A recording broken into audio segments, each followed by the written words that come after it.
جو لوگ اللہ کی کتاب سے ان آیتوں اور ہدایتوں کو جو اس نے نازل فرمائی ہیں چھپاتے اور ان کے بدلے تھوڑی سی قیمت یعنی دنیاوی منفعت حاصل کرتے ہیں، وہ اپنے پیٹوں میں محض آگ بھرتے ہیں۔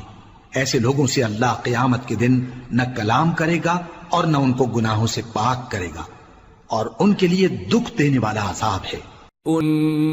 یہ وہ لوگ ہیں جنہوں نے ہدایت چھوڑ کر گمراہی اور بخشش چھوڑ کر عذاب خرید لیا۔ یہ آتش جہنم کی کیسی برداشت کرنے والے ہیں۔ یہ اس لیے کہ اللہ نے کتاب سچائی کے ساتھ نازل فرمائی، اور جن لوگوں نے اس کتاب میں اختلاف کیا وہ ضد میں آ کر نیکی سے دور ہو گئے ہیں۔ نیکی یہی نہیں کہ تم مشرق و مغرب کو قبلہ سمجھ کر ان کی طرف منہ کر لو، بلکہ نیکی یہ ہے کہ لوگ اللہ پر اور روز آخر پر اور فرشتوں پر اور اللہ کی کتاب پر اور پیغمبروں پر ایمان لائیں، اور مال باوجود عزیز رکھنے کے رشتہ داروں اور یتیموں اور محتاجوں اور مسافروں اور مانگنے والوں کو دیں، اور گردنوں کے چھڑانے میں خرچ کریں، اور نماز پڑھیں اور زکوٰۃ دیں، اور جب عہد کر لیں تو اس کو پورا کریں، اور سختی اور تکلیف میں اور جنگ کے وقت ثابت قدم رہیں۔ یہی لوگ ہیں جو ایمان میں سچے ہیں، اور یہی ہیں جو اللہ سے ڈرنے والے ہیں۔ مومنوں، تم کو مقتولوں کے بارے میں قصاص یعنی خون کے بدلے خون کا حکم دیا جاتا ہے، اس طرح پر کہ آزاد کے بدلے آزاد مارا جائے، اور غلام کے بدلے غلام، اور عورت کے بدلے عورت۔ اور اگر قاتل کو اس کے مقتول بھائی کے قصاص میں سے کچھ معاف کر دیا جائے تو وارث مقتول کو پسندیدہ طریق سے قرارداد کی پیروی یعنی مطالبہ خون بہا کرنا اور قاتل کو خوشخوئی کے ساتھ ادا کرنا چاہیے۔ یہ تمہارے پروردگار کی طرف سے تمہارے لیے آسانی اور مہربانی ہے۔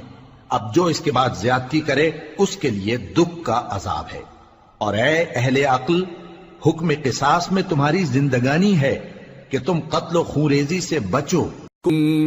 تم پر فرض کیا جاتا ہے کہ جب تم میں سے کسی کو موت کا وقت آ جائے تو اگر وہ کچھ مال چھوڑ جانے والا ہو تو ماں باپ اور رشتہ داروں کے لیے دستور کے مطابق وصیت کر جائے۔ اللہ سے ڈرنے والوں پر یہ ایک حق ہے۔ پھر جو شخص وصیت کو سننے کے بعد اس کو بدل ڈالے تو اس کے بدلنے کا گناہ انہی لوگوں پر ہے جو اس کو بدلیں، اور بے شک اللہ سنتا جانتا ہے۔ اب اگر کسی کو وصیت کرنے والے کی طرف سے کسی وارث کی طرفداری یا حق تلفی کا اندیشہ ہو تو اگر وہ وصیت کو بدل کر وارثوں میں صلح کرا دے تو اس پر کچھ گناہ نہیں، بے شک اللہ بخشنے والا ہے، رحم والا ہے۔ مومنوں، تم پر روزے فرض کیے گئے ہیں جس طرح تم سے پہلے لوگوں پر فرض کیے گئے تھے تاکہ تم پرہیزگار بنو۔ روزوں کے دن گنتی کے چند روز ہیں، تو جو شخص تم میں سے بیمار ہو یا سفر میں ہو تو دوسرے دنوں میں روزوں کا شمار پورا کر لے۔ اور جو لوگ روزہ رکھنے کی طاقت رکھیں لیکن رکھیں نہیں، وہ روزے کے بدلے محتاج کو کھانا کھلا دیں۔ اور جو کوئی اپنی مرضی سے زیادہ نیکی کرے تو اس کے حق میں زیادہ اچھا ہے، اور اگر سمجھو تو روزہ رکھنا ہی تمہارے حق میں بہتر ہے۔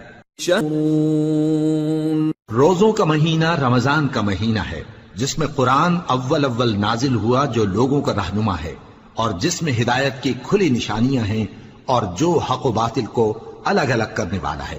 تو جو کوئی تم میں سے اس مہینے میں موجود ہو چاہیے کہ پورے مہینے کے روزے رکھے، اور جو بیمار ہو یا سفر میں ہو تو دوسرے دنوں میں روزے رکھ کر ان کا شمار پورا کر لے۔ اللہ تمہارے حق میں آسانی چاہتا ہے اور سختی نہیں چاہتا، اور یہ آسانی کا حکم اس لیے دیا گیا ہے کہ تم روزوں کا شمار پورا کر لو، اور اس احسان کے بدلے کہ اللہ نے تم کو ہدایت بخشی ہے تم اس کو بزرگی سے یاد کرو اور اس کا شکر کرو۔